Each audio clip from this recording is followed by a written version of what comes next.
మహిమ కలుగును గాక. అయితే మరి మున్నీకి దేవుడు స్వస్థతనిచ్చి మంచి ఆరోగ్యం ఇచ్చినందుకు దేవునికి మహిమ కలుగును గాక. ఆ బిడ్డ కొరకు, ఆ కుటుంబం కొరకు మీ అనుదిన ప్రార్థనలో జ్ఞాపకం చేసుకోండి. అక్కకు కూడా మంచి ఆరోగ్యం దేవుడు అనుగ్రహించినట్లుగా మీ అనుదిన ప్రార్థనలో జ్ఞాపకం చేసుకోండి. అలాగనే మరి యశోదమ్మ గారు సాక్ష్యం ఇచ్చారు. మరి గత కొన్ని దినాల నుంచి జ్వరంతో బాధపడుతున్నారంట. మరి వారి ఆడపడుచు లక్ష్మి గారికి ఫోన్ చేసి చెప్తాం, ఆవిడేమో ప్రార్థన చేస్తున్నాం వదిన, మీ సన్నిధిలో కూడా ప్రార్థన చేస్తానని చెప్పటం. ఆవిడకి ఎందుకో లక్ష్మి గారికి ప్రేరేపణ వచ్చి నిన్నటి దినాన్న మనం తీసుకుని వెళ్ళి ప్రార్థన చేయించాలని ఆవిడకి బలంగా ప్రేరేపణ వచ్చి వాళ్ళకి చెప్పడం జరిగిందంటే, యశోదమ్మ గారు చెప్పగానే రండి లక్ష్మి తీసుకురండి ప్రార్థన చేయండి అని ఆవిడ చెప్పారు. అలాగే మనందరం కూడా వెళ్ళటం జరిగింది. నిన్న అక్కకు కూడా ఫోన్ చేశాను, ఫోన్ అందలేదు. మరి కొంతమందిగా వెళ్ళి ఒక 5గురు వెళ్ళి ప్రార్థన చేయటం జరిగిందండి. రాత్రికాల సమయంలో చక్కగా ఆ గృహ కూడికలో బాగా జరిగింది. ఈ శ్రమ దినాలలో ప్రతి ఒక్కరింట్లో ప్రార్థన పెట్టుకోమని చెప్పడం జరిగింది కదా. అనుకోకుండా మొదటిగానే యశోదమ్మ గారింట్లో, సుబ్బారావు గారింట్లో ప్రార్థన జరగటం జరిగిందండి. రాత్రి బాగా జరిగింది. నిజంగా రాత్రి జ్వరం రాలేదని మంచి సాక్ష్యాన్ని తల్లిచ్చారు. జ్వరాన్ని అంతటినీ దేవుడు తొలగించి అక్కడున్న చీకటిని కూడా దేవుడు తొలగించాడు. దేవుడు వస్తేనండి చీకటిలు పోతాయి ఖచ్చితంగా. మనుషులు ఎవ్వరూ దేవుళ్ళు కాదు, కానీ ఆయన ప్రతినిధులుగా కొంతమందిని దేవుడు ఎన్నుకుంటాడు కాబట్టి వాళ్ళలో ఉండి ఆయన పనిచేస్తూ ఉంటాడు. ఖచ్చితంగా అక్కడ దేవుడు కార్యం చేశాడు. వాక్కు బయలుదేరిన వెంటనే వెలుగు తెచ్చింది. అక్కడ ఇద్దరు బిడ్డలు సంతోషంగా దేవుని సన్నిధికి వచ్చారు, దేవుని మహిమపరుస్తూ వచ్చారు. అలాగే మరి గంగారు ఇచ్చిన సాక్ష్యము వేరే వారికి ఎవరికో మరి బయట అప్పు ఇచ్చి ఉండగా మరి అది తిరిగి రావట్లేదని ప్రార్థన సహాయాన్ని కోరుకున్నారు. మరి నమ్మకంగా ప్రతి దినము అలా వాండ్ర గారి గురించి మీరు అనుదిన ప్రార్థనలో జ్ఞాపకం చేసుకోండి. అవి తిరిగి వాళ్ళకి డబ్బు చేరేటట్టుగా ప్రార్థనలో జ్ఞాపకం చేసుకోండి. అలాగే వాండ్రమ్మ చెప్పిన సాక్ష్యాన్ని బట్టి కూడా మీరు జ్ఞాపకం చేసుకోండి. వారి అమ్మాయికి వీసా రావాలి, ఆ అమ్మాయికి వివాహం కావాలి. మీ అనుదిన ప్రార్థనలో జ్ఞాపకం. ఎందుకంటే ఇవి మీ దగ్గరికి ఎందుకు వస్తున్నాయంటే మీరు నమ్మకంగా ప్రార్థన చేస్తారు కాబట్టి దేవుడు ఏం చేస్తాడంటే మన దగ్గరికి ఇట్లా నడిపిస్తాడు, తీసుకొస్తాడు. అందుకే ఏది మర్చిపోవద్దు, ఏది కూడా నిర్లక్ష్యం చేయొద్దు. అన్ని విషయాల్లో ప్రార్థన జ్ఞాపకం చేసుకోండి. అలాగనే మరి మరొక సాక్ష్యం, వరలక్ష్మి గారికి ఇక్కడికి వచ్చినప్పుడు ప్రభువే కనిపించారని ఆమె సాక్ష్యం ఇస్తున్నారు. నిజంగా ఇది గొప్ప భాగ్యం అండి. చాలాసార్లు ఇక్కడ దేవుడు పాదాలు కనిపించటము, దేవుడి స్వర వినిపించటము జరిగింది. అలాగే మరి వరలక్ష్మి గారు కూడా ఈ భాగ్యాన్ని పొందుకున్నారు. ఖచ్చితంగా దేవుడు ఇక్కడ ఉన్నారండి. ఎవరు నమ్మినా నమ్మకపోయినా దేవుడు ఇక్కడ ఉన్నారు. ఎందుకంటే ఆయన ఒక మాట అన్నారు, ఎక్కడైతే నా నామమున 2-3 కూడి ఉంటారో అక్కడ నేను ఉంటానని సెలవిచ్చారు. మరి మనం కొన్ని సంవత్సరాల నుంచి ఆయనే మన శరణమని ఇక్కడ మనం ఆరాధిస్తూ జరుగుతుంది. ఎన్నో ఒడిదుడుకులు వచ్చినా, ఎన్ని కష్టాలు వచ్చినా, ఎన్ని నష్టాలు వచ్చినా, ఎన్ని అవమానాలు జరిగినా ఇది నిలబడదని ఎందరో మనుషులు అనుకున్నా సరే ప్రభు ఆత్మ సహాయపడుతూ మన జీవితాల్లో కూడా అనేక కార్యాలు చేస్తూ, మనమే కదండి బయట వ్యక్తులు ఎంతోమంది మనం చేసిన ప్రార్థనల ద్వారా ఎన్నో మేలులు పొందుకుంటారో చాలా సాక్ష్యాలు ఇక్కడ తెలియవండి. నేను ఎక్కువగా చెప్పను. ఎన్నో ఫోన్లు వస్తూ ఉంటాయి, ప్రార్థన చేయించుకుంటూ ఉంటారు, వెంటనే జరుగుద్ది, వెంటనే కార్యం, మళ్ళీ వాళ్ళు ఫోన్ చేసి చెప్తారు. ఇలా ఎన్ని కార్యాలు, ఒకటి కాదండి. ఒకరు చెప్పాలంటే కొన్ని రోజులు కూడా సరిపోవు. అలాంటి కార్యాలు ఈ చిన్న సంఘము సవి చూసిందండి. బలమైన కార్యాలు, మహోన్నతమైన కార్యాలు సవి చూసింది. కేవలము మన గొప్ప కాదు, మన ప్రార్థన కాదు, మన శక్తి కాదు, కానీ కేవలము ఆ సర్వోన్నతుడు సృష్టికర్త ఇక్కడుండి కార్యాలు చేస్తున్నాడు. అందుకే వచ్చిన మనందరం విశ్వాసంతో, బలంతో మనుషుల వైపు చూస్తే కనుక మనం ఏ విషయంలో కూడా ఎదగలేము. ఎవరి వైపు చూస్తూ ఉండాలండి? దేవుని వైపు చూస్తూ మనం ముందుకు వెళ్ళాలి, కొనసాగాలి. నిజంగా సహోదరికి మరి ఇక్కడ దేవుని రూపం కనిపించింది. దేవుడు ఖచ్చితంగా ఇక్కడ ఉన్నాడు. ఆమె ఏమైతే అనుకున్నారో ఆమె జీవితంలో, మనందరి జీవితంలో గొప్ప కార్యము చేయబోతున్నాడు, జరుగుతాయి. ఈ సాక్ష్యాలు బట్టి దేవునికి మహిమ కలుగును గాక.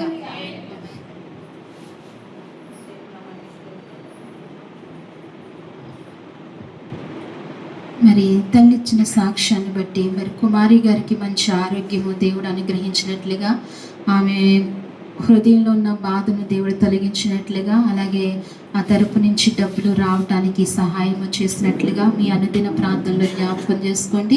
ఈ విషయంలో వారి జీవితంలో వారి కుటుంబంలో గొప్ప కార్యం చేయాలని మీ అనుదిన ప్రాంతంలో జ్ఞాపకం చేసుకోండి.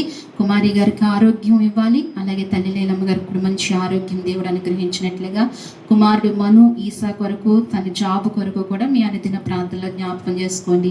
అలాగే కుమార్తె ఇచ్చిన సాక్ష్యాన్ని బట్టి కూడా మీ అనుదిన ప్రాంతంలో జ్ఞాపకం చేసుకోండి. మరి తల్లి లక్ష్మి గారికి సంపూర్ణమైన ఆరోగ్యం ఇచ్చినట్లుగా ఆమె ఏమీ ఎక్కువగా ఆలోచించకుండా ధైర్యం కలిగి మనోవేదన తొలగింపబడి గొప్ప ధైర్యంతో ప్రార్థనా వీరురాలుగా ఉండటానికి, ఆ కుటుంబంలో గొప్ప కార్యాలు జరగటానికి, వారి చేతి పని విషయంలో, అలాగే ఐశ్వర్య ఆరోగ్య విషయంలో, ఎన్నిటి విషయంలో మీ అనుదిన ప్రాంతంలో జ్ఞాపకం చేసుకోండి. వారం ప్రార్థనా విన్నపాలు ఎక్కువ ఉన్నాయి, మనకి దేవుడు బాధ్యత అప్పగించాడు. వారం అంతా గొప్పగా ప్రార్థన చేసి విజయాన్ని పొందుకుందామండి. ఈ సాక్ష్యాన్ని బట్టి దేవునికి మహిమ కలుగును గాక. వాక్యంలోనికి వెళ్దాం. యోహాను సువార్త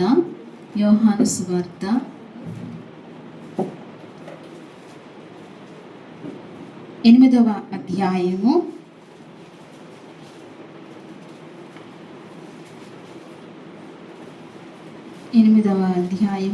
46వ వచనం చదవండి.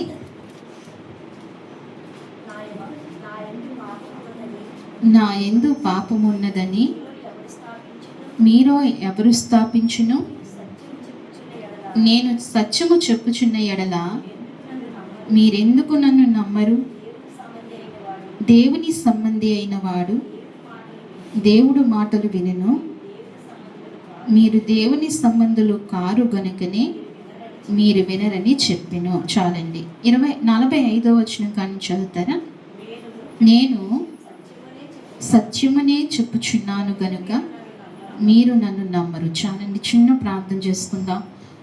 మహాపరిశుద్ధమైన ప్రేమగల తండ్రి, మహాగణుడా, మహోన్నతుడా, నీకు స్తోత్రాలు ప్రభువా. సర్వశక్తివంతుడా, సర్వాధికారి, నీకు స్తుతులు చెల్లిస్తున్నాము ప్రభు. ఈ మధ్యాహ్న కాల సమయంలో నైనా ప్రభువా, ఇదిగో మరి ఆరాధన అంతట్లో నువ్వు నైనా ఉండి నడిపిస్తున్న విధానము కొరకే వందనాలు. చదవబడిన ఈ లేఖన భాగాన్ని విరిచి మా కొట్టించండి నాయనా. మీరు మాతోనూ మాట్లాడండి స్వామి. నాయనా, నిలబడింది నేను కాదు స్వామి, నీ ఆత్మే ప్రభువా. అయా, నన్ను సంపూర్ణంగా నీ సిలువ చాట మరుగుపరుచుకోండి ప్రభువా. అయా, నేను బలహీనురాల్ని, జ్ఞానహీనురాల్ని. అయ్యా, ఇదిగో మరి తండ్రి, నీ జ్ఞానముతో నింపండి, మీరు వాడుకోండి ప్రభువా. సమస్త మహిమా ఘనత నీకు చెల్లించుకోండి ప్రభువా. దేవా, నీ కృప చూపించండి. వచ్చిన నీ బిడ్డలందరినీ బలపరచండి. హృదయమును తెరచి తండ్రి, నీ వాక్యమును విని ప్రభా బలపడటానికి కృపను దయచేయండి ప్రభా. ఈ ప్రాంతాన్ని, సమయాన్ని, మమ్మల్ని అందరినీ నీ చేతులకు అప్పగించుకుంటుండగా నీ కృపతో, నీ ఆత్మతో మమ్మల్ని నింపి నడిపించమని స్తుతించి ప్రార్థించి యేసు నామములో అడిగి వేడుకుంటున్నాను తండ్రి. చదవబడిన వాక్యంలో నుండి ఇవి ఏ దినాలు? ఇవి కదా శ్రమ దినాలు. అంటే శ్రమ దినాలు అంటే ప్రభువుని సిలువకు అప్పగిస్తున్న ముందు దినాలు అన్నమాట. ప్రభువుని సిలువకు అప్పగిస్తున్న ముందు దినాలు. ఈ కొన్ని ముందు దినాలు దేవుడు శిష్యులతో మాట్లాడినవి, జనసమూహంతో మాట్లాడినవి కొన్ని మాటలు మన బైబిల్ గ్రంథంలో రాయబడి ఉన్నవి. అనేకమైన విషయాలు రాయబడి ఉన్నాయి.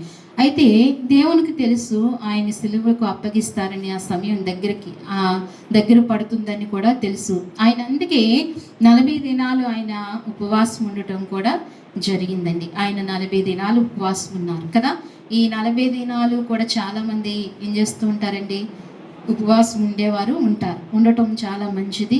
దేవునితో సంబంధం కలిగి ఉండటం మరింత మంచిది కదా. ఏదో ఒక అవకాశం చూసుకుని ఏం చేయాలి, మనం ఉండాలి. ఉత్తనే మనం ఉండమంటే ఉంటామండి.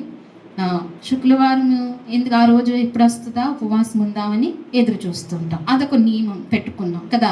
అలాగే మందిరాలలో ఉపవాస కూడికలు జరుగుతున్నప్పుడు ఏం చేస్తామండి, అయ్యో నా దేవుని ఇంటిలో, నా ఇంటిలో ఉపవాస ప్రార్థన జరుగుతుంటే, అక్కడ అందరూ ఉపవాసం ఉండి ప్రార్థన చేస్తుంటే నేను ఇక్కడ ఇలా ఉంటున్నానని చెప్పి మనకి అందరికీ ఏం కలుగుతుందండి, బాధ కలుగుతుంది, మనస్సాక్షి కలుగుతుంది. మనస్సాక్షి గద్దిస్తూ ఉంటుంది అప్పుడు కూడా ఆ పరిస్థితుల్ని అనుకూలత చేసుకుని ఏం చేస్తూ ఉంటామంటే ఉపవాసం ఉంటాం. అలాగే కొన్ని దినాల నుంచి ఇలా ఉపవాసం ఉండటం జరుగుతుంది చాలామంది. అయితే యేసుక్రీస్తు నాథుడు కూడా 40 దినాలు ఉపవాసం ఉన్నారు. అలాగే మోషే కూడా 40 దినాలు ఉపవాసం ఉన్నారు.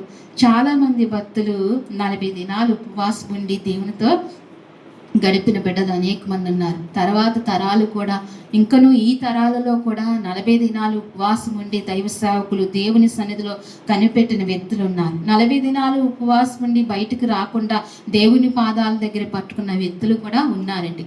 ఉపవాసం అనేది చాలా ప్రాముఖ్యమైనది. ఉపవాసము ద్వారా మనం ఏ కార్యమైనా పొందుకోగలుగుతాం, జయిస్తాం, ప్రతి దానిని పొందుకుంటాం, ఏదైనా పొందుకుంటాం. ఉపవాస ప్రార్థనలో బలం ఉంటుంది, ఉపవాస ప్రార్థనలో శక్తి ఉంటుందండి.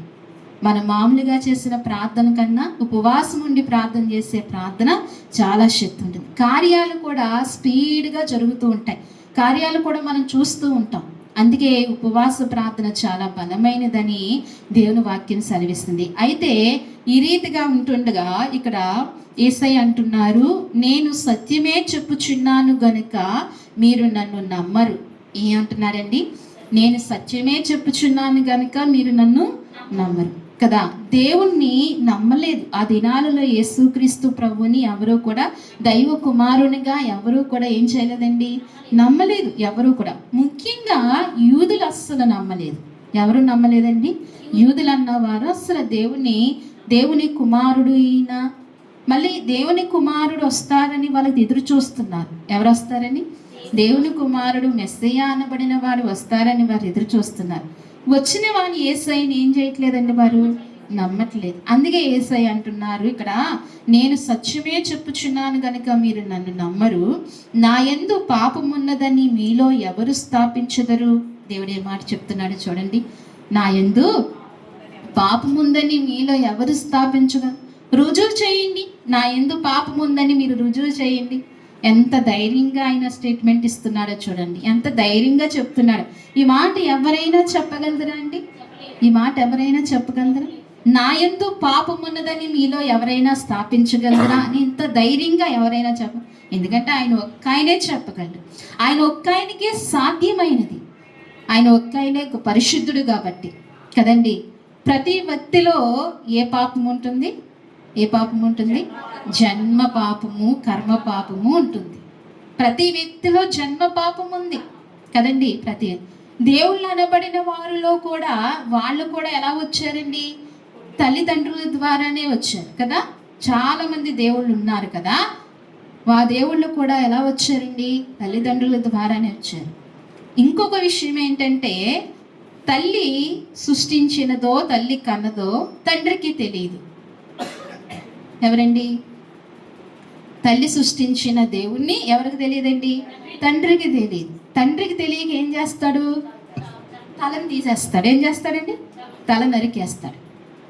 మరి తండ్రికి తెలియకుండా ఉంటుందా అండి? అసలు మానవుడైన తండ్రికే తన కుమారుడు ఎవరో తన కుమార్తె ఎవరో తెలుస్తారు కదా.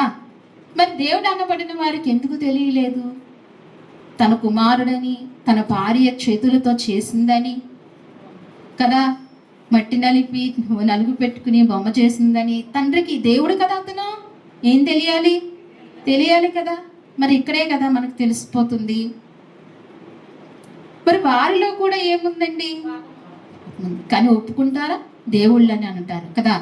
కానీ ఈ దేవుడు అంటున్నాడు, సృష్టికర్త అంటున్నాడు, నిజమైన దేవుడు అంటున్నాడు, ఏకైక దేవుడు అంటున్నాడు, ఒకే మాట అంటున్నాడు. ఏమంటున్నాడంటే, నా యందు పాపమున్నదని మీలో ఎవరు స్థాపించగలరు? అబ్బాబ్బా, నిజంగా ఎవరు చెప్పగలరని, ఎవరు రుజువు చేయగలరు ఆయన యందు పాపమున్నదని? ఆయన జన్మ ఎలాంటిది? ఆయన జన్మ పరిశుద్ధమైనది కదా. పరిశుద్ధాత్మను కమ్ముకొని మరియా ఆయన్ను కన్నది. ఆయన ఎదుగుదల, ఆయన పెరిగే విధానము, ఆయన జీవించే విధానము, ఆయన సంచరించే విధానము అంతా, ఆయన మాట, ఆయన నడక, ఆయన ప్రవర్తన అంతా కూడా ఎలా ఉందండి? పరిశుద్ధంగానే ఉంది. నీలో ఎవరు స్థాపించగలరు అంటున్నారు. అందుకే ఇక్కడ ఒక మాట కూడా ఉంటుంది కదా, ఏ మాట అంటే ఆయన నిజంగా అంత పరిశుద్ధుడయిండి, అంత పరిశుద్ధుడయిండి, అంత గొప్ప దేవుడయిండి మనల్ని ఎప్పుడూ కూడా చేదరించుకోలేదండి. ఆయన ఏం చేయలేదు, మనల్ని ఎప్పుడూ చేదరించుకోలేదు, మనల్ని ఎప్పుడూ త్రోసివేయలేదు. ఆయన తీరా ఆయన పరిశుద్ధుడు కదా, ఆయన గొప్పవాడు కదా, మనం ఎవరిమి కదండి. మనల్ని ఎప్పుడూ ఆయన చేదరించుకోలేదు, త్రోసివేయలేదు.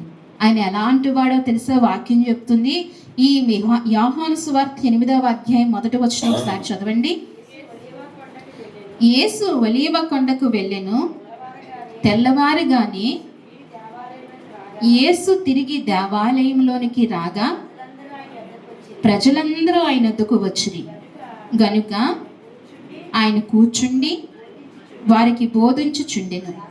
శాస్త్రులను పరిసయ్యులను వ్యభిచారమందు పట్టబడిన ఒక స్త్రీని తోడుకుని వచ్చి ఆమెను మధ్యలో నిలవబెట్టి, బోధకుడా, ఈ స్త్రీ వ్యభిచారము చేయుచుండగా పట్టబడును, అట్టి వారిని రాళ్ళు రువ్వి చంపవలెనని ధర్మశాస్త్రములలో మోషే మనకు ఆజ్ఞాపించును కదా, అయినను నీవేమి చెప్పుచున్నావని ఆయన అడిగిరి. చాలండి, ఇక్కడ చూడండి.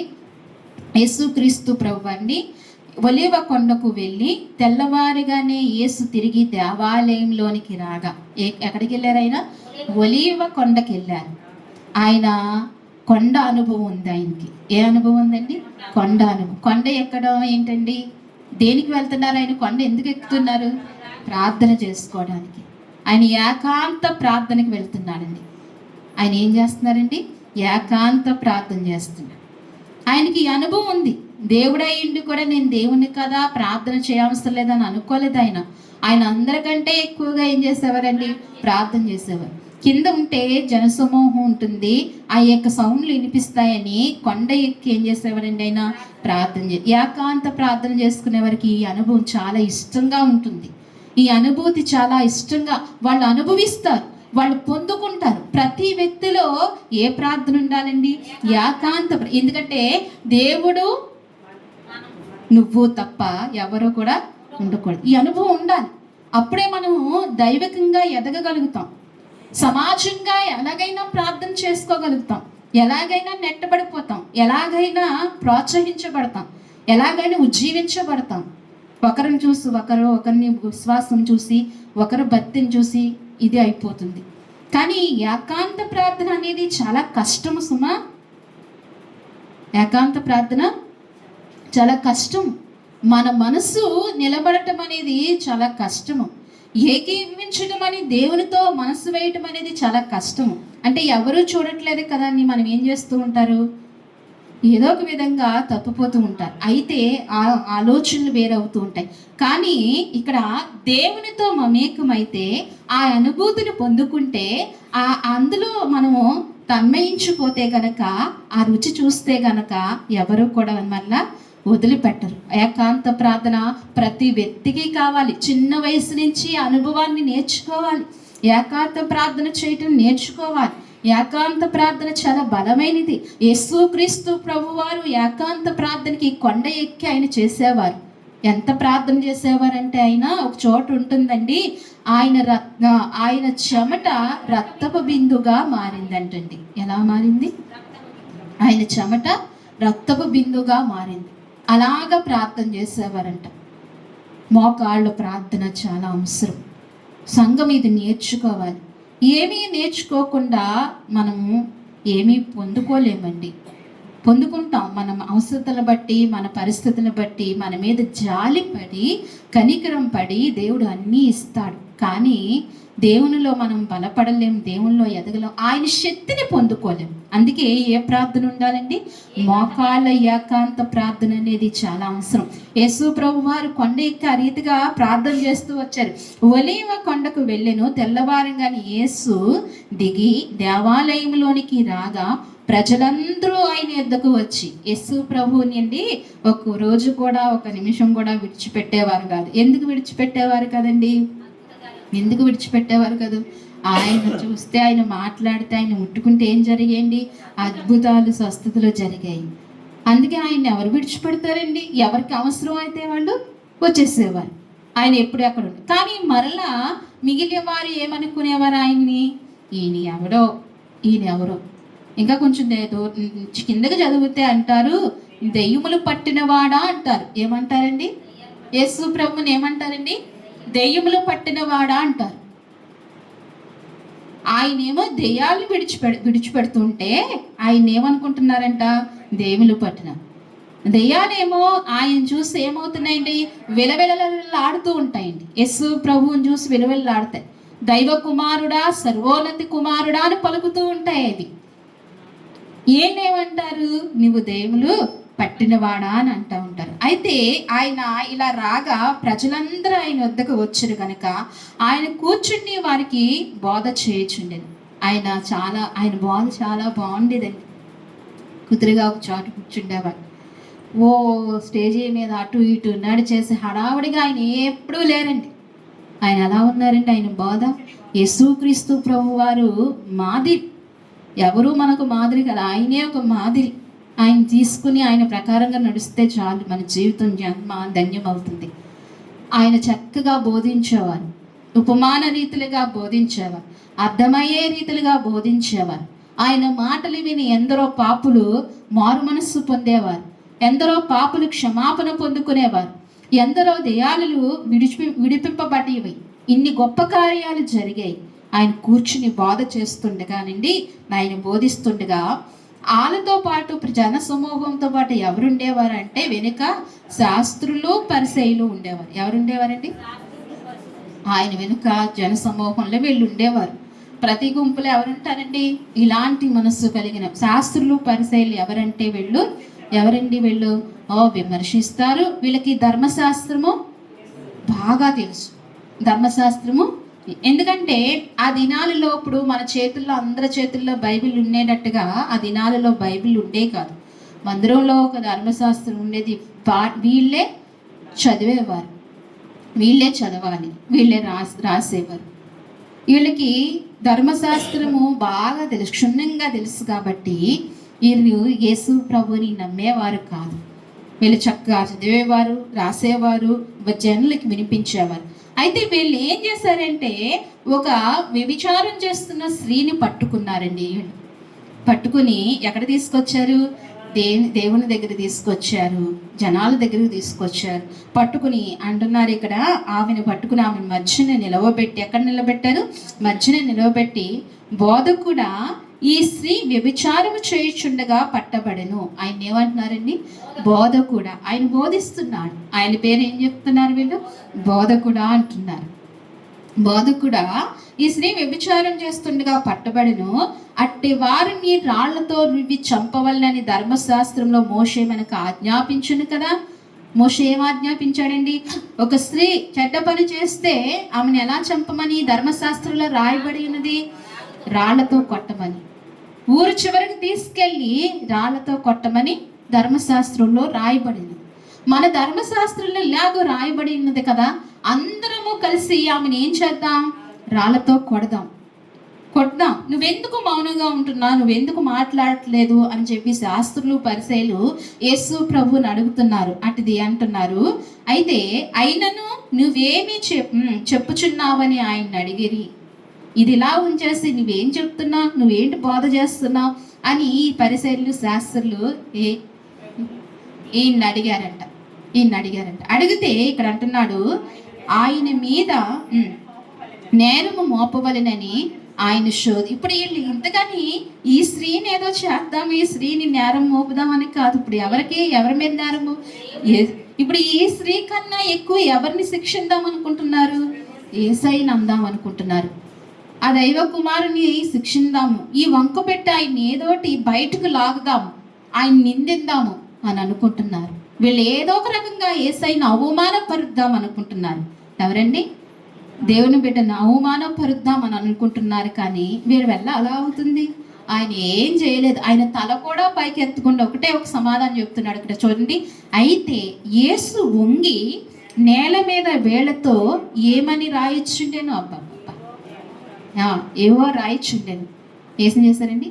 యేసు ప్రభు వారు ఇలాగే కూర్చున్నారు. కూర్చుని వాళ్ళు అలా మాట్లాడుతున్నారు. ఆయన ఇలాగే తల వంచుకొని నేల మీద అవి ఏవో రాస్తున్నారు. వాళ్ళు మాట్లాడుతుండగా ఏం చేస్తున్నారు? ఏవో రాస్తున్నారు. నోరు విప్పు కూడా సమాధానం వాళ్ళకి చెప్పట్లా. ఇక్కడ అంటున్నారు,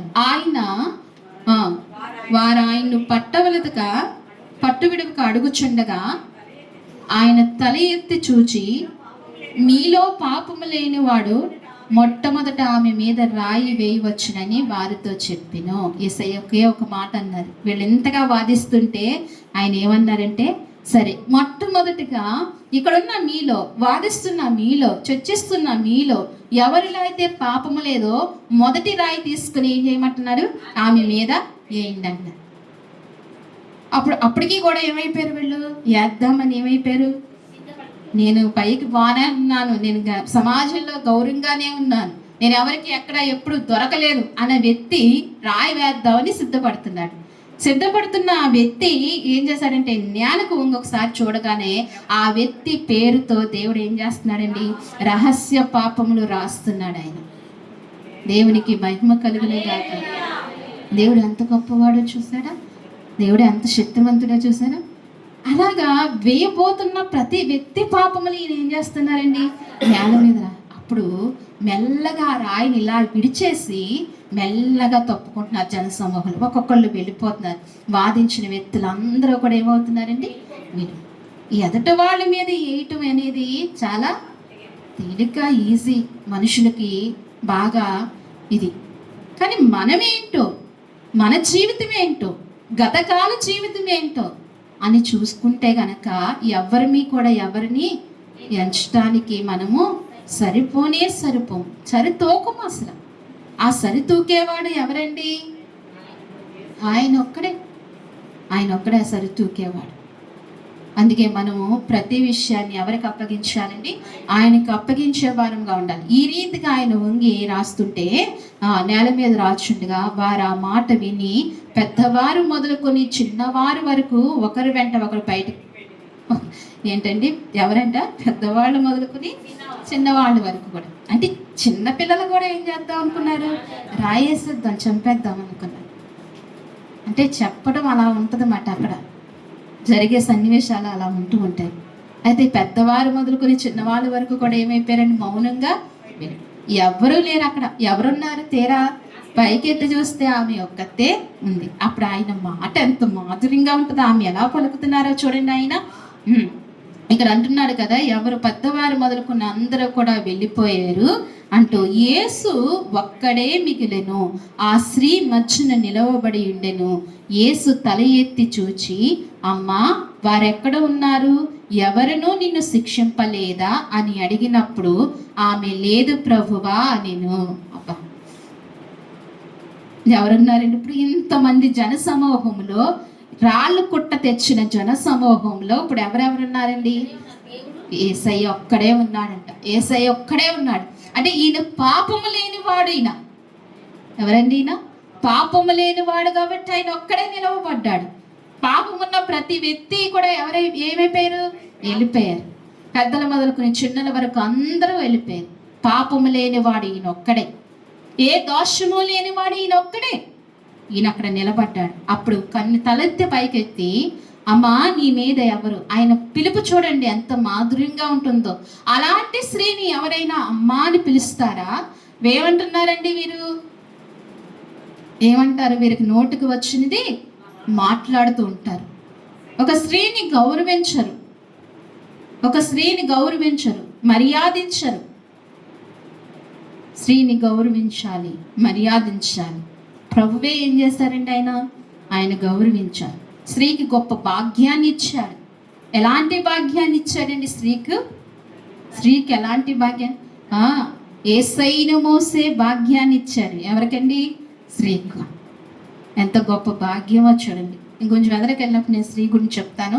అయితే ఇలాగా ఉంటుండగా ఈయన అంటున్నాడు, అమ్మా, నీ మీద ఎవరూ రాయలేదంటే ఎవరూ శిక్షింపలేదా అని అడిగినప్పుడు ఆమె, లేదు ప్రభువా నేను. ఆమె ఏమందండి? లేదు ప్రభువా, ఎవరు వేయలేదు ప్రభువా.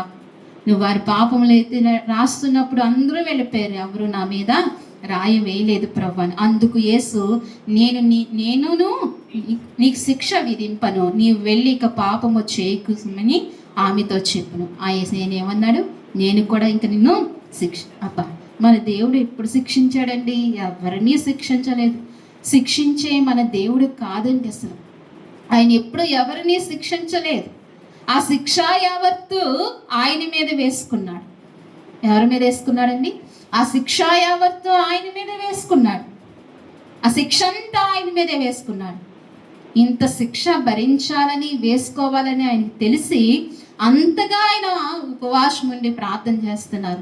ఆ శిక్షనంతటినీ నేను జయించాలి, నా శరీరము జయిస్తుందో లేదో ప్రభువా అని ఆయన ఏకాంత ప్రార్థనలోకి వెళ్ళి దైవశక్తిని ఆయన పొందుకుంటూ వస్తున్నారు.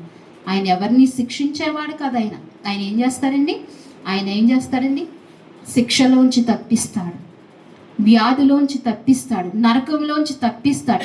తప్పించే దేవుడు, విడిపించే దేవుడు ఆయన మనల్ని నలగగొట్టే దేవుడు కాదు, ఆయన శ్రమ పెట్టే దేవుడు. అలాంటి గొప్ప దేవుడిని ఈ మధ్యాహ్న కాల సమయంలో ఏం చేస్తున్నామంటే మనము ఆయన ఆరాధిస్తున్నాం. మధ్యాహ్న కాల సమయంలో హృదయంలో ఎంత ఆనందం ఉండాలండి, హృదయంలో ఎంత సంతోషం ఉండాలి. సామాన్యమైన దేవుణ్ణి మనం ఆరాధించేది. ఎలాంటి దేవుణ్ణి ఆరాధిస్తున్నాం? పాపములు క్షమించే దేవుణ్ణి, నరకాన్ని తప్పించే దేవుణ్ణి, అంతటి గొప్ప దేవుణ్ణి మనం ఆరాధిస్తున్నప్పుడు మన హృదయం ఏమివ్వాలండి? హృదయము కేకలతో, ఆనందంతో నిండిపోయి ఉంటారు. అలాంటి గొప్ప దేవుడు మనం ఆరాధిస్తున్నాం. అందుకే ఇక్కడ ఆయన అంటున్నాడు, ఈ మాట అన్నాడు కదా, నాలో పాపమున్నదని మీలో ఎవరు స్థాపించగలరు? నేను సత్యమే చెప్పుచున్నాను, వీళ్ళు ఎవరు స్థాపించగలరు అంటూ ఇంకొక మాట అంటాడు. ఈ 8వ అధ్యాయంలోనే 59వ వచనం కూడా ఒకసారి చూడండి. కాబట్టి వారు ఆయన మీద రువ్వుటకు రాళ్ళు ఎత్తిరి, కానీ యేసు దాగి దేవాలయంలో నుండి బయటకు వెళ్ళిపోయింది. మీకు అర్థం అవటానికి 26వ వచనం కానీ చదువుతారా? లేదా 55 కానీ చదువుతారా? ఆయనను మీరు ఎరుగరు, నేను ఆయన్ని ఎరుగుదును, ఆయనను ఎరుగనని నేను చెప్పిన ఎడల మీ వలె నేనును అబద్ధికుడినై ఇందును, కానీ నేను ఆయన్ని ఎరుగుదును, ఆయన మాట గైకొనుచున్నాను. మీ తండ్రి అయిన అబ్రహాము నా దినము చూతునని మిగులు ఆనందించెను, అది చూసి సంతోషించెను అనెను.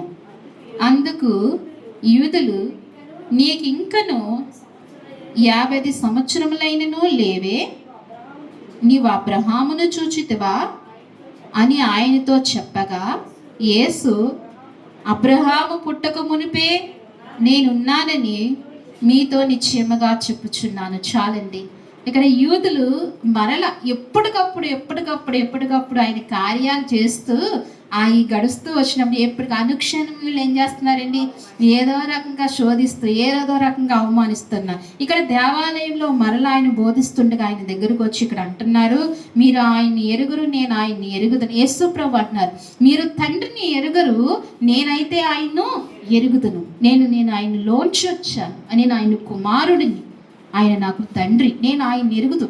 నేను ఎరగనని చెప్తే మీలాగా అబద్ధికుడనవుదును. ఏమంటున్నాడండి? నేను ఎరగనని చెప్తే ఆయన ఏమంటున్నారు? మేము ఎరగము అని చెప్తున్నారు. మీలాగా నేను కూడా ఏమవుతాను? అబద్ధికుడినవుతాను. నేను అలా చెప్పను. నాకు ఆయన తెలుసు, మీ తండ్రి అయిన అబ్రహామును నా దినమున చూతునని. ఇక్కడ అంటున్నాడు యేసు ప్రభు, మీ తండ్రి అయిన అబ్రహాము కూడా నాకు తెలుసు, నీ తండ్రి. ఇప్పుడు ఇంకా వీళ్ళకి ఏమైపోతుందండి? యూదులకి ఏమైపోతుంది? పాపం బాగా అరికాళ్ళలోంచి నడినెత్తికి ఎక్కిపోతుంది. ఎందుకని? యూదుల తండ్రి ఎవరు? అబ్రహాం కదా. అబ్రహాం వాళ్ళని ఏమన్నా అంటే ఊరుకోరు వీళ్ళు. అబ్రహాం ఒక దైవంగా చూస్తూ ఉంటారు. అయితే యేసు ప్రభు అంటున్నారు, మీ తండ్రి అయిన అబ్రహాము కూడా నాకు తెలుసు, నేను ఆయన్ని చూశాను, నా దినంలో చూశానంటే వీళ్ళు అంటున్నారు, తీరా చూస్తే నీకు 50 ఏళ్ళు కూడా లేవు కదా, నువ్వు మా తండ్రి అయిన అబ్రహామును చూశాను, ఎరుగుదనని ఏం చెప్తున్నావు నువ్వు అని ఆయన ఇంకను అంటున్నారు, నేను అబ్రహాము పుట్టక మునిపే, లోకము పుట్టక మునిపే ఉన్నవాడని. ఆయన ఎప్పుడు ఉన్నాడండి? ఆయన పేరేంటి? ఉన్నవాడు అనువాడు, జీవించువాడు, సదాకాలము జీవించువాడు. గొప్ప దేవుని మహిమ చెల్లిందాం ఒకసారి. అలాంటి దేవునికి మహిమ చెల్లిందాం. ఆయన ఏమిటండి? ఉన్నవాడు అనువాడు, మొదటివాడును కడపటివాడును. ఆయన కడపటివాడు, మొదటివాడు. ఆయన లేకుండా ఏదీ లేదు. కానీ వీళ్ళు తెలియట్లా. వీళ్ళు అంటున్నారు, అదే అంటున్నారు, అబ్రహాము దేవుడు నేను చూశానని చెప్తూ, నీవు అబ్రహాముని చూచితివని ఆయనతో చెప్పగా, యేసు అబ్రహాము పుట్టక మునిపే నేను ఉన్నాను నీతో నిశ్చయముగా చెప్తున్నా. కాబట్టి వారు ఆయన మీద ఇప్పుడు ఈ మాటలు చెప్తుండగా వారికి కోపం వచ్చి ఇప్పుడు ఏం చేయాలనుకున్నారు? ఆయన మీద రాళ్ళు రువ్వాలని, రాళ్ళు వేసేయాలని ప్రయత్నిస్తున్నారు. వేసేయాలని తీశారు. కానీ యేసుక్రీస్తు ప్రభు ఏం చేశారంట? యేసు దాగి ఆయన ఏమయ్యారండి? ఆయన దాగి దేవాలయంలో నుండి ఏమొచ్చారండి? బయటకు వచ్చి దాక్కుని అయినా అక్కడక్కడ దాక్కుని అయినా బయటకు వచ్చి, మూర్ఖులైన ఆ తరము వారితో ఆయన ఒక్కొక్కసారి ఇలాంటి ఇబ్బందులు పడవలసి వచ్చింది. ఆయన అప్పగించేది ఇలాంటివి ఎన్నో జరుగుతూ వచ్చినాయండి.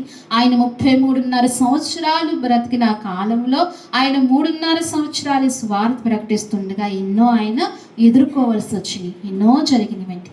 అందుకని మనము ఆయన రాజ్య స్వార్థ కట్టేవారముగా ఉండాలి. ఎలా ఉండాలండి? రాజ్య స్వార్థ కట్టేవారుగా. ఆయన గొప్ప దేవుడు. ఆయన ఎలాంటి దేవుడు అంటే అండి, హెబ్రీ రాసిన పత్రికలో ఒక మాట ఉంటుంది చూడండి. నేను ఈ మాట మాట్లాడి ముగిస్తాను. హెబ్రీలు రాసిన పత్రిక 4వ అధ్యాయము